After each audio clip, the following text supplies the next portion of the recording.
So I started off making this build, not really thinking much of it, didn't think it would be that good, but I ended up really liking it, and I realized it's actually very strong.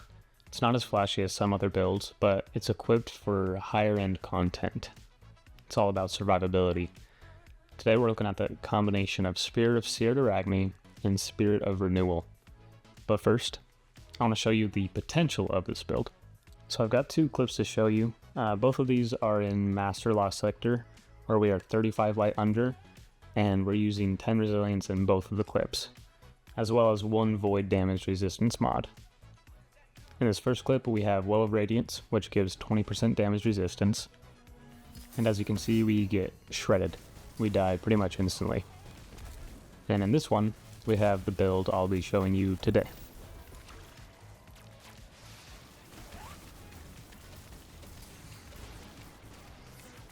Now obviously this isn't the perfect example of a damage resistance test, so I want to dive into the numbers. Let's start off with Frost Armor. If you're unfamiliar, we'll be gaining Frost Armor from Spirit of Renewal, 1 stack of Frost Armor every 0.9 seconds, so you'll be receiving 4.5% damage resist per stack. At stack 5, which is the max amount of stacks, that's 22.5% damage resistance. And that's already higher than the damage resistance from Well of Radiance, which is 20%. To add on to Frost Armor, we'll also be gaining Woven Mail from Spirit of Seared Arachne, and this will give us an additional 45% damage resist, lasting 10 seconds after a grenade throw. To make things even crazier, we'll be using Ascension to make us amplified, and we'll be pairing that with Galvanic Armor from the Seasonal Artifact, and that will give us 30% damage resistance. For even more damage resistance, we have Faceted Protection for 15% damage resistance when we're surrounded, and then that number jumps up to 32% when we're Transcendent. And then I always recommend using Tier 10 Resilience for an extra 30% damage resistance. Now damage resist stacks multiplicative, so that would bring our total damage resistance to 85%. And that would be 74% without 10 Resilience and Transcendent. I feel like Hunters are becoming the new Titans. We have punchy builds, we have tanky builds. I mean, pretty soon, we might just start eating crayons. Who knows? I'm just kidding, Titans. I love you guys. Now, aside from our damage resistance, we'll also be reducing our combatants' damage output with Threaded Spike and Facet of Solitude. Both of these will sever our combatants and reduce their damage output by 40% for 10 seconds. You do have to be pretty accurate and hit a majority of your headshots to proc Facet of Solitude, but I honestly think it's one of the better fragments available. For our next fragment, we'll be using Facet of Purpose, and we'll be using it with Tether. When we pick up orbs, we'll receive a Void Overshield for 5 seconds. And that's what I really like about this build. It utilizes so many different forms of damage resistance and just different forms of survivability. And our next form of survivability will be Facet of Blessing, which will give us health regen on melee kills. And for our last fragment, we'll be using Facet of Hope. Whenever we have an elemental buff, which will be pretty much all the time, our class ability will regenerate more quickly, and this will help to keep us amplified from Ascension. And to go alongside Ascension, we'll be using Stylish Executioner, and this will make us invisible whenever we kill a combatant that is affected by an elemental debuff. And this is just another form of survivability. Being able to go invisible is always nice. If you ever need a reset or whatever you need to do, it's just good to have in the back of your pocket. And for our weapons, I like using either Red Death or No Hesitation with Physic. I lean more towards No Hesitation to support your allies and give that healing for yourself as well. I like both of these weapons just for like that support role, and it just helps with survivability in general. That paired with Spirit of Renewal, it's just going to help keep everyone alive. Not only are you giving damage resistance to yourself, but your allies will be getting it as well.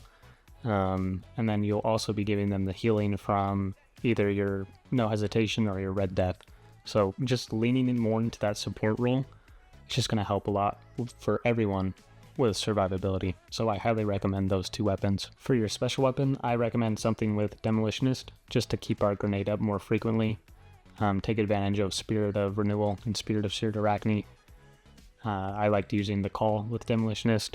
I think that's a lot of people's favorite right now, so you could use that. And then for your heavy weapon, you can use whatever you like. I tried out Heir Apparent just for that overshield when it's revved up.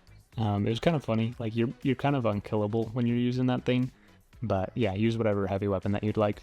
Now moving on to armor mods. On our cloak, we'll be using Reaper just to generate an orb of power on kill shortly after using our class ability. And then Distribution for ability energy when using our class ability near enemies.